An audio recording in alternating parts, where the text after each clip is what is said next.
நாளை 25/4/2025 வெள்ளிக்கிழமை பிரதோஷம். சித்திரை மாசத்துல வந்திருக்கிற பிரதோஷமானது வெள்ளிக்கிழமையோட சேர்ந்து வந்திருக்குது. நாளைக்கு தினம் அன்னைக்கு பிரதோஷம். வெள்ளிக்கிழமையோடு சேர்ந்து வந்திருக்கிற இந்த பிரதோஷ நாளில் ஈசனை வழிபாடு செய்ய நம்முடைய கடன் சும குறையும், பணம் சம்மந்தப்பட்ட பிரச்சனைகள் தீரும், வீட்டில் மகாலட்சுமியோட வருகை இருக்கும்ன்றது நம்பிக்கை. நாளைய தினம் வரக்கூடிய பிரதோஷ நாளில் செய்ய வேண்டிய பரிகாரம் என்ன, வழிபாடு செய்ய வேண்டிய லிங்கம் எது, ஆன்மீகம் சார்ந்த பதிவுனை இங்கே பார்க்கலாம். நாளைய தினம் வெள்ளிக்கிழமை மாலை 4:30 மணிலிருந்து 6 மணி வரை பிரதோஷ நேரம்.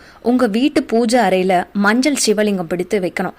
பிள்ளையார் பிடிப்பது போல ஒரு லிங்கத்தை வில்வ இலையில மேலே பிடிச்சு வச்சு அதுக்கு மேலே ஒரு குங்குமம் போட்டு வச்சு வில்வ இலைகளால் இந்த சிவலிங்கத்தை அர்ச்சனை செய்யணும். ஓம் நமச்சிவாயா அப்படின்ற மந்திரத்தை சொல்லி 11 முறை வில்வ இலைகளை அந்த மஞ்சள் லிங்கத்திற்கு அர்ச்சனை செஞ்சு முடிச்சுட்டு கற்பூர ஆரத்தி காண்பிச்சு 4 மஞ்சள் நிற வாழைப்பழம் நெய்வேத்தியம் வச்சு பூஜையை நிறைவு செஞ்சுக்கோங்க. வீட்டில் செய்ய வேண்டிய வழிபாடு இவ்வளவுதான்.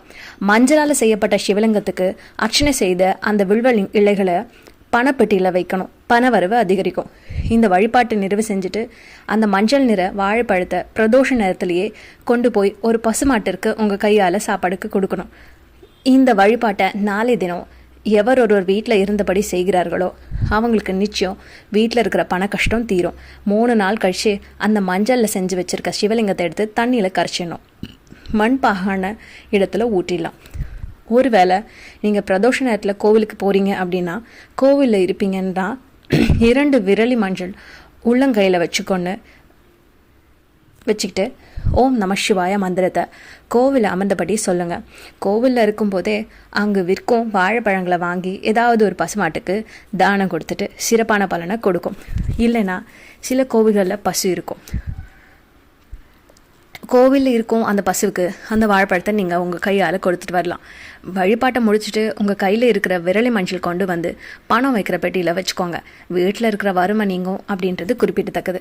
சில பேருக்கு நல்ல வேலை கிடைக்காம இருக்கிறது, பண கஷ்டம் இருக்கும், நல்ல தொழில் அமையாத காரணத்தினால பண கஷ்டம் இருக்கும். உங்களுக்கு அது போல் பிரச்சனை இருந்தால் கூடவே நல்ல சந்தனத்தை வாங்கி சிவபெருமானுக்கு அபிஷேகம் செய்ய தானமாக கொடுங்க. இந்த சந்தன அபிஷேகத்தால் சிவபெருமான் மனம் குளிர்ந்து உங்களோட வேண்டிய வரத்தை கொடுப்பார். வெள்ளிக்கிழமையோடு சேர்ந்து வந்திருக்கிற பிரதோஷ நாளில் சிவபெருமானுக்கு சந்தன அபிஷேகம் செஞ்சால் வேலையில் இருக்கிற பிரச்சனையும் தீரும், சம்பளம் உயரும், வியாபாரத்தில் இருக்கிற தடைகளும் விளைவிக்கும், லாபம் உயரும் அப்படின்றது நம்பிக்கை.